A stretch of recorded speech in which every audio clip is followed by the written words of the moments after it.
वंदे मातरम। साथियों, जैसा आप जानते हैं कि मैं नेपाल की पदयात्रा पर हूँ और 2-3 दिन से मुझे इस घटना का पता चला जो पहलगाम में हुआ। कैसे बर्बरता के साथ, कैसे राक्षसों ने निर्दोष और निहत्थे लोगों को मौत के घाट उतार दिया। इससे खून खौल जाता है और हम ये सोचने पर विवश हो जाते हैं कि हम क्या कर सकते हैं, हमें क्या करना चाहिए। 80% हिंदू और फिर भी हमें भगाया जा रहा है। कश्मीरी पंडित को देख लो, हमें मारा काटा जा रहा है। मुर्शिदाबाद की घटना को देख लो, नूह वाली घटना को देख लो, और अभी जो पहलगाम में हुआ उसको देख लो। मैं सिर्फ जो लोग मुझसे जुड़े हैं, जहाँ जो भी मुझे देखेंगे, उनसे निवेदन करना चाहता हूँ कि जाग जाओ, अभी समय है। अपनी संस्कृति की रक्षा करने के लिए जाग जाओ। सबसे पहले देश, उसके बाद धर्म, और देश और धर्म दोनों जो जीवन का अंग हों, उसके लिए मर मिटने के लिए तैयार हो जाओ। हम किसी को बिना कारण तो मारेंगे नहीं, और कम से कम अपने धर्म की रक्षा तो कर सकते हैं, अपने देश की रक्षा तो कर सकते हैं, अपनी संस्कृति की रक्षा कर सकते हैं। और इसके लिए हमें अगर मरना भी पड़े तो भय नहीं है उसमें, क्योंकि हमारे पूर्वजों ने गले इसलिए कटाए थे, उन्हें कुर्बानियाँ दी थी अपने देश के लिए, अपने धर्म के लिए। और अगर आज हमें भी वही करना पड़े तो हमें हिचकिचाना नहीं चाहिए, क्योंकि हम उन्हीं की संतानें हैं जिन पूर्वजों ने अपने देश और धर्म के लिए गले कटवाए थे। आप जो भी हों, जहाँ भी हों, आप जो भी कर सकते हो, आप इस देश के लिए, संस्कृति के लिए कुछ कर सकते हैं। याद रखो, अगर आज आपने कुछ नहीं किया तो आने वाली पीढ़ियाँ आपको कोसेंगी।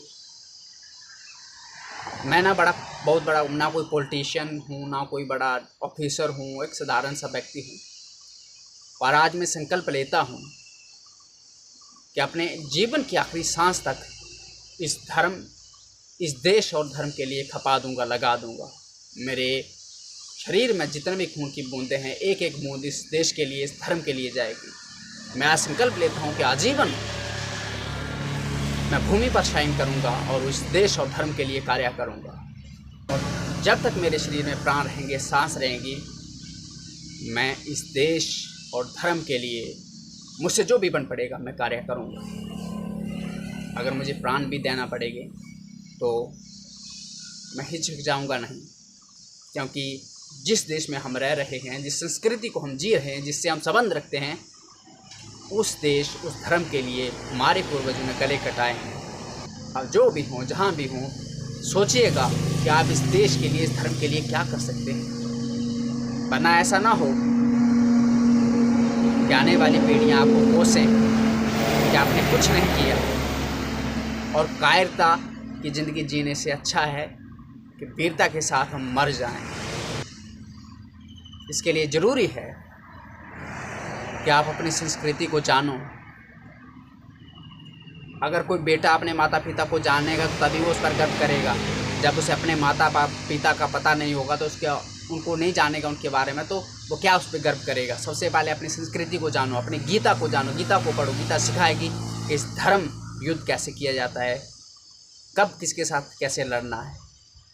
और अपनी संस्कृति को जानो, अपने इतिहास को जानो। मुझे भय बाहर के लोगों से नहीं है, मुझे उन हिंदुओं से भय है जो जयचंद का रोल प्ले कर रहे हैं। वो जो ये प्रश्न करते हैं कि हमारे इतने लोग मारे गए तो आर्मी क्या कर रही थी, पुलिस क्या कर रही थी, गवर्नमेंट क्या कर रही थी। एक बात हमेशा याद रखना, घर का बेदी लंका डाए। जब तक घर का कोई सहयोगी नहीं होगा तो किसी की इतनी क्षमता नहीं कि वो 400 किलोमीटर 200 किलोमीटर अंदर आ जाए, फिर वो सब ये कांड करके चला जाए। घर का बेदी लंका डाए वाली बात याद रखना। भारी दुश्मनों से हमारी सेना लड़ सकती है, पर आंतरिक दुश्मनों से सेना नहीं, हमें लड़ना होगा। जो वैचारिकता है, जो मानसिकता है, उस मानसिकता से हमें लड़ना होगा, और इसके लिए खुद को तैयार करना होगा। अगर खुद को तैयार नहीं करोगे, अगर आप ये साहस नहीं जुटाओगे तो आने वाली पीढ़ी आपको कोसेंगी। एक दिन आप खुद खून के आंसू रोओगे। आज किसी को भगाया जा रहा है, किसी को मारा काटा जा रहा है, ना जाने कब हमें भागना पड़ जाए, हमें कटना पड़ जाए। इससे पहले देरी हो जाए। जाग जाओ। तुम जो भी कर सकते हो, जो इस देश के लिए, धर्म के लिए कुछ कर रहा हो, उसको जिस तरह से सहयोग करो। तुम लड़ सकते हो तो तुम लड़ो, और लड़ नहीं सकते हो तो सहयोग करो। पर तुम्हारे कदम इस देश के लिए, इस धर्म के लिए कभी पीछे नहीं हटना चाहिए। गर्दन बेशक कट जाए, कभी पीछे नहीं होना चाहिए। मैं आपसे क्या कहूँ, मैं कर भी क्या सकता हूँ। पर जरा सोचिएगा शांति से। जो देश, जो धर्म हमें मिला है, इसके लिए हमारे पूर्वजों ने गले कटाए हैं। अपनी संस्कृति को बचाने के लिए मैं आज के अध्यापकों को, माता पिता को, भाई बहन को ये कहना चाहता हूँ, सबसे पहले जो भी हो अपने बच्चों को अपनी संस्कृति के बारे में बताइए। उन्हें सिखाइए वो किस संस्कृति से बिलोंग करते हैं, संबंध रखते हैं। उनको संस्कृत सिखाइए, उनको गीता पढ़ाइए, उनको कम से कम हफ्ते में एक दिन मंदिर ले जाइए। हमारे शास्त्रों में जो लिखा है सनातन के बारे में, उसके बारे में पढ़ाइए, सिखाइए। इस देश में जो हुआ है, जिसके लिए हमारे पूर्वजों ने गले कटाए हैं, ये देश कैसे हमें मिला, उसके बारे में उनको बताइए। कुछ लोगों के बारे में तो बहुत जानते हैं कि उन्होंने देश के लिए बहुत कुछ किया है, पर सुभाष चंद्र बोस, भगत सिंह, वीर सावरकर, अन्य जैसे लोगों ने इस देश के लिए अपने गले कटाए, जिनके बारे में कम ही लोग जानते हैं। उस इतिहास के बारे में अपने बच्चों को बताइए।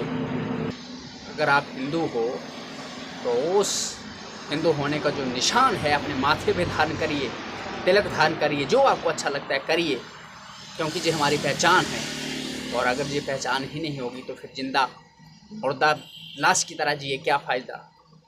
और उनको सिखाइए अपने बच्चों को कि इस संस्कृति पर, इस देश पर गर्व करना चाहिए, ना कि कायर, लिबरल, सेकुलर बनकर अपना मुँह छुपाना चाहिए।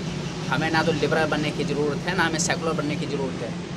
हमें अपने देश और धर्म के लिए मर मिटने के लिए तैयार रहना चाहिए। भाड़ में गया सेकुलरिज्म, भाड़ में गया लिबरलिज्म, क्योंकि कोई आए हमारे देश में ही, हमारे घर में ही घुस के हमारे ही लोगों को मार के चला जाए, हमारे भाइयों को, बहनों को लूट के चला जाए। ऐसा सेकुलरिज्म, ऐसा लिबरलिज्म या भाड़ में तेल लेने। समय है, अभी जाग जाओ, वरना बहुत देरी हो जाएगी। फिर पछताने की सिवा हमारे पास कुछ नहीं होगा। तुम जो भी कर सकते हो करो, इस देश के लिए, इस धर्म के लिए। हम निहत्थे लोगों को मारेंगे नहीं, हमें किसी को मारना नहीं है, किसी को भगाना नहीं है। हमें सिर्फ इस देश की और अपनी संस्कृति की रक्षा करनी है, और उसकी रक्षा करने के लिए हमें कुछ भी करना पड़े, अपने प्राणों की आहुति भी देना पड़े, हमें हिचकिचाना नहीं चाहिए। जय हिंद, वंदे मातरम।